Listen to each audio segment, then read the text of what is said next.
วัสดีครับผมเอ็มครับสำหรับคลิปนี้นะครับผมก็จะมาประกอบแบตลิเธียม36โวลต์นะครับก็ไปดูนะครับว่าอุปกรณ์ที่ใช้ในการประกอบแบตลิเธียมมีอะไรบ้างไปดูครับก็มาดูอุปกรณ์ทั้งหมดนะครับที่ใช้ในการประกอบแบตเตอรี่ลิเธียมนะครับแบตเตอรี่ลิเธียมนะครับผมก็จะใช้แบตเตอรี่ลิเธียมนะครับจำนวนทั้งหมดนะครับ60ก้อนนะครับมาทำแบตเตอรี่นะครับที่จริงใช้10ก้อนก็ได้นะครับถ้าเราอนุกรม10ก้อนนะครับเราก็จะได้แรงดันนะครับอยู่ที่36โวลต์ถึง42โวลต์นะครับแล้วผมก็จะขนานทั้งหมด6ก้อนนะครับในการขนานนะครับผมแบตเตอรี่ลิเธียมนะครับเราก็จะได้ปริมาณความจุนะครับของแบตเตอรี่นะครับการใช้งานก็จะใช้งานได้ยาวนานขึ้นนะครับอุปกรณ์ตัวที่2นะครับรางเปลือยนะครับหรือบล็อกใส่แบตเตอรี่ลิเธียมนะครับตัวนี้นะครับอุปกรณ์ตัวต่อมานะครับตัวนี้นะครับก็จะเป็นโมดูลนะครับป้องกันนะครับแบตเตอรี่ลิเธียมนะครับเขาจะเป็นโมดูลชาร์จนะครับแล้วก็โมดูลป้องกันนะครับ36โวลต์นะครับถึง42โวลต์นะครับ DC ตัวต่อมานะครับก็จะเป็นลวดนิกเกิลนะครับสำหรับนะครับเชื่อมนะครับอาร์คนะครับขั้วแบตเตอรี่ลิเธียมนะครับตัวต่อมาก็จะเป็นช็อคเก็ตนะครับตัวนี้นะครับเป็นพอร์ตเชื่อมต่อนะครับสำหรับต่อไปใช้งานนะครับแล้วก็พอร์ตชาร์จนะครับถ้าใครสนใจนะครับไม่ว่าจะเป็นแบตเตอรี่ลิเธียมนะครับแล้วก็บล็อกเปลือยนะครับโมดูลป้องกันนะครับลวดนิกเกิลนะครับช็อคเก็ตนะครับผมก็ทิ้งลิงก์ไว้ใต้คลิปนะครับก็สามารถเข้าไปดูรายละเอียดของอุปกรณ์แต่ละตัวได้ครับโอเคครับต่อไปนะครับก็ไปดูอุปกรณ์ที่ใช้ในการสปอร์ตเวลลิ่งนะครับสำหรับเครื่องนี้เองนะครับก็จะเป็นเครื่องสปอร์ตเวลลิ่งนะครับที่ผมได้ DIY ขึ้นมานะครับหรือประกอบขึ้นมาใช้เองนะครับซึ่งทำมาจากหม้อแปลงไมโครเวฟนะครับสำหรับตัวนี้นะครับถ้าใครยังไม่เคยดูนะครับวิธีการประกอบชุดนี้ขึ้นมานะครับก็สามารถย้อนกลับไปดูคลิปก่อนหน้านี้ได้ครับผมถ้าใครนะครับสนใจเครื่องสปอร์ตเวลลิ่งตัวนี้นะครับผมก็ไม่ได้ทำขายนะครับแต่ถ้าใคร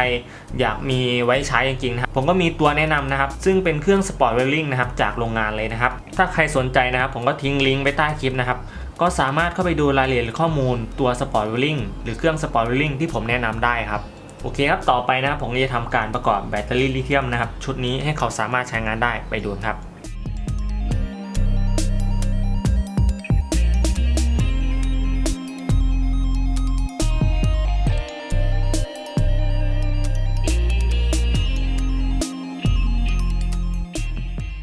ซึ่งความสามารถนะครับของตัวต่อบล็อกเปลือยตัวนี้นะครับเขาก็สามารถต่อได้หลายรูปแบบนะครับสังเกตว่าจะมีนะครับเดือยนะครับแล้วก็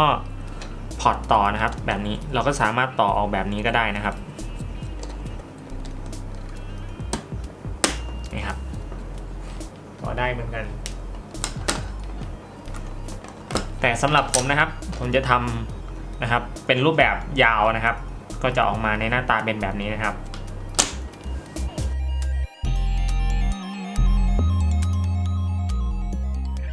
ต่อไปครับผมก็จะเอาแบตเตอรี่ลิเธียมนะครับประกอบลงในนะครับบล็อกเปลือยนะครับ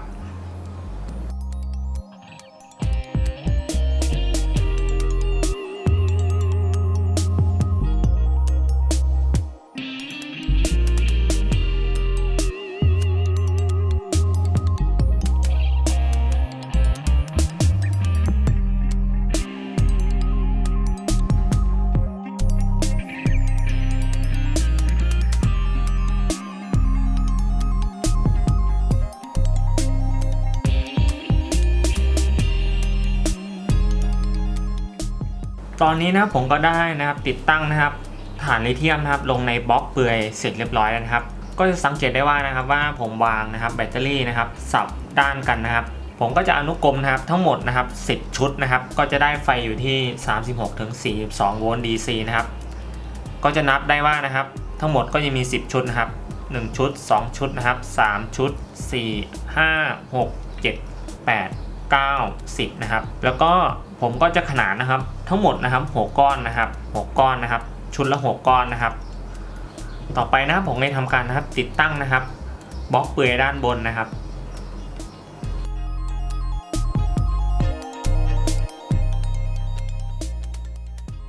ตอนนี้นะผมก็ได้ติดตั้งนะครับบล็อกเปลือยกับแบตเตอรี่ลิเธียมนะครับเสร็จเรียบร้อยแล้วนะครับก็จะออกมาในลักษณะแบบนี้นะครับหรือหน้าตาแบบนี้นะครับ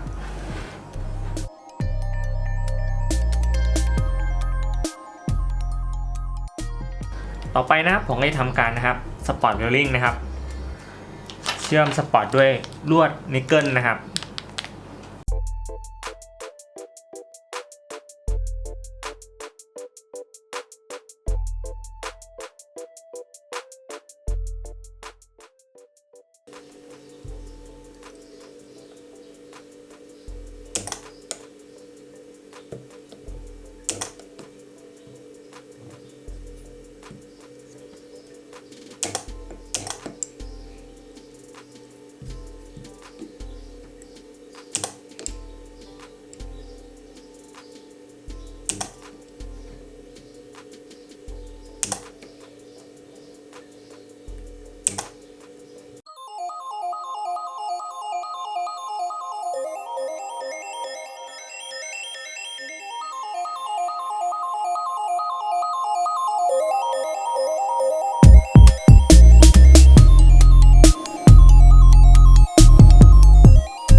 ไปนะครับผมได้ทำการนะครับอนุกรมนะครับส่วนที่เหลือนะครับซึ่งด้านนี้นะครับก็จะสังเกตได้ว่าผมอนุกรมเสร็จเรียบร้อยแล้วนะครับด้านนี้เราอนุกรมไปแล้วนะครับต่อไปเราก็ต้องมาอนุกรม4ก้อนนี้นะครับซึ่งชุดนี้นะครับกับชุดนี้นะครับด้านบนนี้นะครับอนุกรมอย่างนี้นะครับระวังนะครับระวังขั้วอนุกรมนะครับเช่นขั้วนี้นะครับบวกลบเราอนุกรมกันไปแล้วนะครับไฟที่ออกมา2ชุดนี้นะครับเขาก็ออกมาประมาณ8โวลต์นะครับบวกลบถ้าเรานะครับเอาลวดอะไรมาวางตรงนี้นะครับช็อตแน่นอนครับระวังนะครับต้องวางในชุดนี้นะครับโอเคข้อควรระวังก็มีเพียงเท่านี้นะครับในการอนุกรมด้านต่อมานะครับระวัง2ขั้วชนกันนะครับอาจจะทำให้เกิดการนะครับสปาร์กหรืออาร์คนะครับหรือเกิดการลุกไหม้ของลวดที่เราวางลงไปได้ครับต่อไปนะครับผมจะทำการอนุกรมส่วนที่เหลือนะครับให้เสร็จเรียบร้อย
ตอนนี้นะครับผมก็ได้ทำการครับเชื่อมต่อนะครับ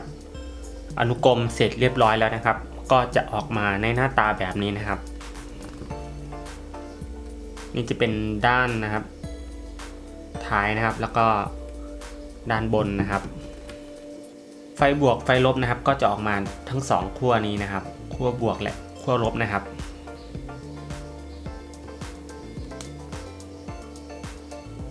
ต่อไปนะครับผมได้ทำการนะครับติดตั้งโมดูลนะครับแล้วก็เชื่อมต่อสายบาลานซ์นะครับเข้ากับแบตเตอรี่ลิเธียม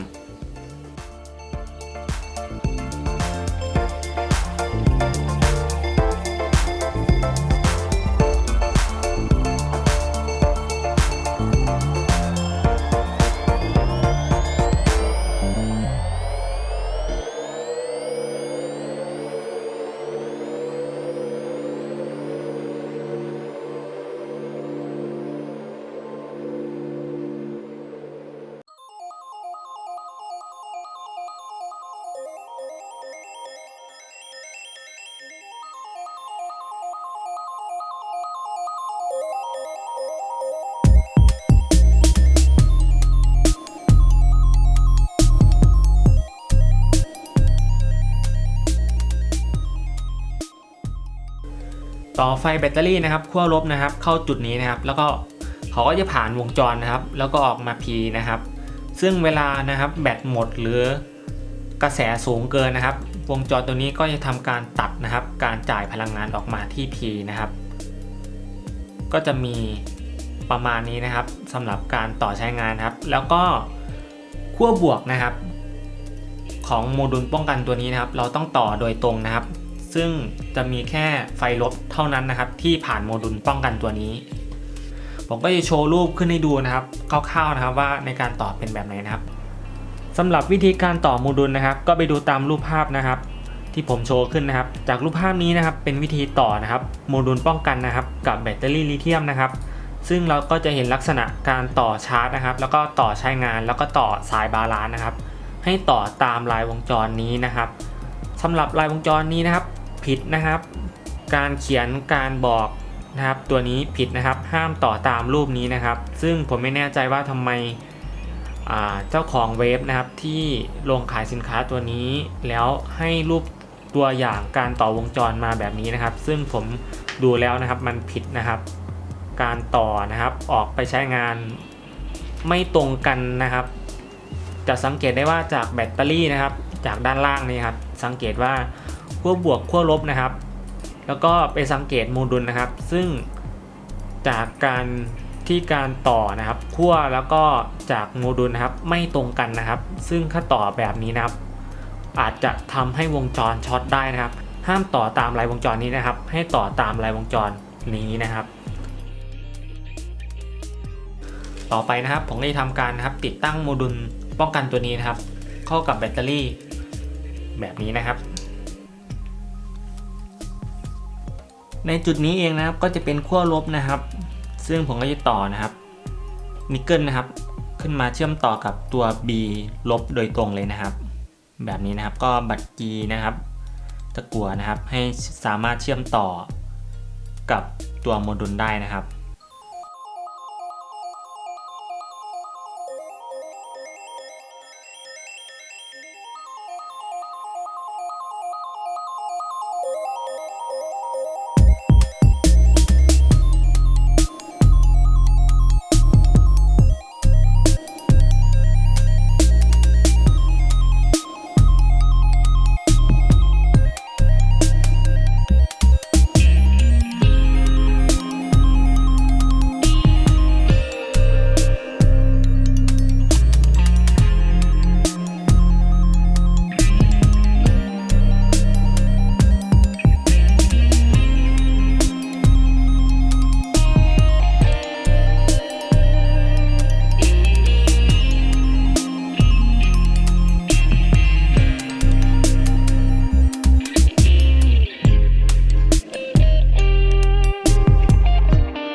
วิธีการต่อโมดูลนะครับก็ไปดูตามรูปภาพนะครับที่ผมโชว์ขึ้นนะครับ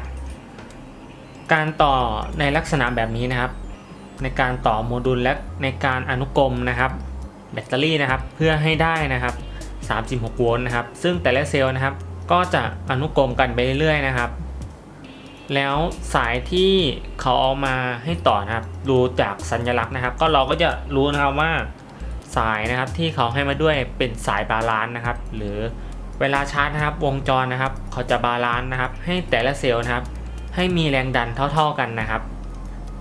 หลังจากที่ผมได้ต่อสายบาลานซ์เสร็จเรียบร้อยแล้วนะครับต่อไปนะครับก็มาวัดดูแรงดันนะครับว่าตอนนี้นะครับแบตเตอรี่นะครับมีแรงดันเท่าไหร่นะครับตรงนี้เป็นขั้วบวกนะครับแล้วตรงนี้เป็นขั้วลบนะครับตอนนี้นะครับแรงดันนะครับอยู่ที่ 41.6 โวลต์นะครับ 41.6 โวลต์ DC ต่อไปนะครับก็มาวัดดูนะครับว่าไฟนะครับเขาจ่ายผ่านโมดูลตัวนี้หรือเปล่านะครับซึ่งนะครับขั้วลบนะครับก็ต่อเข้ากับ B ลบเสร็จเรียบร้อยแล้วนะครับตอนนี้นะครับไฟก็วิ่งเข้าวงจรนะครับไฟก็จะออกมาที่ P ลบนะครับตอนนี้นะครับก็วัดได้ 41.6 โวลต์นะครับซึ่งกระแสนะครับวิ่งผ่านโมดูลแล้วนะครับ C ลบก็วัดขึ้นเหมือนกันนะครับ C ลบเนี่ยก็จะเป็นในเรื่องชาร์จเจอร์นะครับแล้วในการนะครับต่อโมดูลนะครับไฟลบนะครับจะวิ่งผ่านโมดูลนะครับไฟบวกนะครับก็จะต่อไปใช้งานโดยตรงเลยนะครับ เป็นสายแบตเตอรี่นะครับในการต่อนะครับจัมป์นะครับขั้วบวกนะครับออกมาใช้งาน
โอเคครับตอนนี้นะครับผมก็ได้ประกอบแบตเตอรี่นะครับ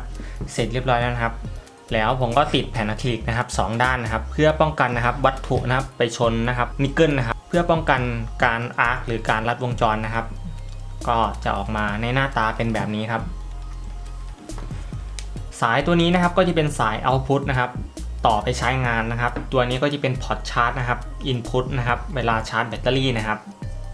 ต่อไปนะครับผมก็จะมาวัดนะครับโวลต์ครับว่าตอนนี้เขามีโวลต์ที่เท่าไหร่นะครับ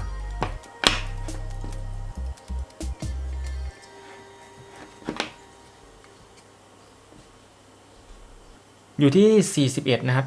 .79โวลต์นะครับหน้าที่ของโมดูลป้องกันตัวนี้นะครับเขาป้องกันหลักๆนะครับก็จะมีอยู่3อย่างด้วยกันนะครับอย่างแรกนะครับ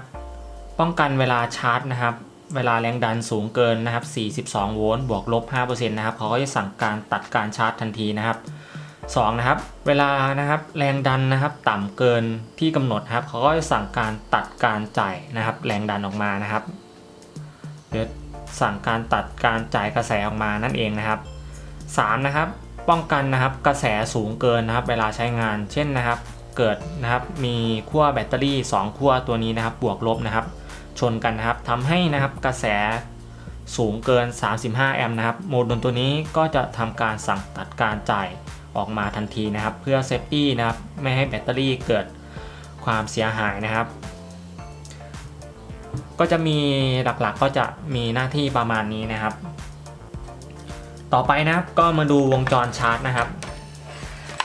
ก็จะเป็นเครื่องชาร์จนะครับซึ่งนะครับก่อนคลิปหน้านี้นะครับผมก็ได้ทำชุดนี้ขึ้นมาแล้วนะครับ1ชุดนะครับชุดนี้ก็จะมีอุปกรณ์บางตัวนะครับที่มาจากชุดเดิมนะครับก็กลับย้อนไปดูคลิปก่อนหน้านี้ได้นะครับอุปกรณ์ตัวนี้นะครับก็จะเป็นวงจรชาร์จซึ่งเราต้องเลือกวงจรชาร์จให้บาลานซ์กับแบตเตอรี่ที่เราสร้างขึ้นมานะครับหรือที่เราประกอบขึ้นมานั่นเองนะครับ ยกตัวอย่างนะครับว่าแบตเตอรี่ตัวนี้นะครับมีแรงดันอยู่ที่36โวลต์ใช่ไหมครับ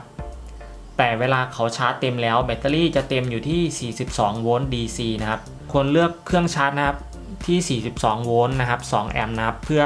มาชาร์จนะครับแบตเตอรี่ชุดนี้นะครับถ้าเราเลือกเครื่องชาร์จนะครับ36โวลต์นะครับเขาก็จะไม่สามารถนะครับชาร์จแบตชุดนี้เต็มได้นะครับให้เลือกที่42โวลต์นะครับยังไงนะครับถ้าใครสนใจนะครับเครื่องชาร์จหรืออุปกรณ์ต่างๆที่ผมเอามาประกอบนะครับผมก็ทิ้งลิงก์ไว้ใต้คลิปนะครับก็สามารถเข้าไปดูรายละเอียดหรือข้อมูลได้ครับต่อไปนะครับผมจะทำการชาร์จนะครับโดยการชาร์จนะครับเราต้องต่อปลั๊กนะครับไฟ200ก่อนนะครับให้นะครับเครื่องชาร์จนะครับโชว์นะครับไฟสีเขียวขึ้นมานะครับถ้าเขาโชว์นะครับสีเขียวนะครับก็แสดงว่าไฟเข้าแล้วนะครับแล้วก็เราก็ต่อนะครับถอดชาร์จนะครับหรือจุกชาร์จเองนะครับจะสังเกตได้ว่านะครับเขาจะขึ้นสีแดงใช่ไหมครับเมื่อไหร่นะครับที่ไฟตรงนี้นะครับเป็นสีเขียวนะครับเขาก็จะระบุให้เราทราบนะครับว่าในการชาร์จแบตตัวนี้นะครับชาร์จเต็มแล้วนะครับก็จะมีสถานะบอกอย่างชัดเจนนะครับสำหรับเครื่องชาร์จตัวนี้นะครับก็มาดูแรงดันตัวนี้นะครับตอนนี้ครับแรงดันนะครับแบตเตอรี่ตัวนี้ครับใกล้จะเต็มแล้วนะครับโอเคครับรอสักพักนะครับ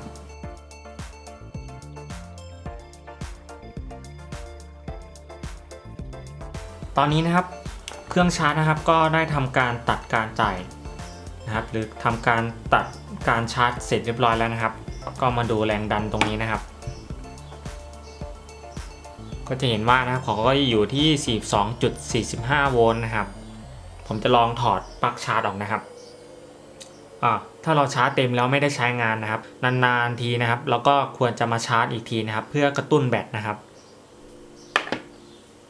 ครับตอนนี้นะครับผมก็ได้ประกอบนะครับแบตเตอรี่ลิเธียมนะครับ36โวลต์ DC นะครับแล้วก็มีความจุนะครับอยู่ที่ 15.6 แอมป์นะครับสำหรับก้อนนี้นะครับที่ผมได้ประกอบขึ้นมานะครับก็สามารถใช้งานได้แล้วนะครับก็สำหรับแบตชุดนี้นะครับที่ผมประกอบขึ้นมานะครับผมก็จะไปใช้งานนะครับกับเรือนะครับหรือจักรยานนะครับซึ่งใช้แรงดันนะครับอยู่ที่36โวลต์นะครับแล้วก็นะครับถ้าใครนะครับสนใจอุปกรณ์ที่ผมสั่งซื้อมาในการประกอบชุดนี้นะครับผมก็ทิ้งลิงก์ไว้ใต้คลิปนะครับก็สามารถเข้าไปดูรายละเอียดหรือข้อมูลได้นะครับแล้วก็นะครับสำหรับเครื่องสปอร์ตเวลลิ่งนะครับมีหลายคนนะครับถามว่าได้ประกอบขายหรือไม่นะครับตัวนี้ผมไม่ได้ประกอบขายนะครับ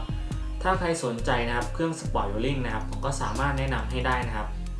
ยังไงผมก็จะทิ้งลิงก์ไว้ใต้คลิปนะครับก็ไปดูนะครับตัวเครื่องสปอร์ตเวลลิ่งนะครับที่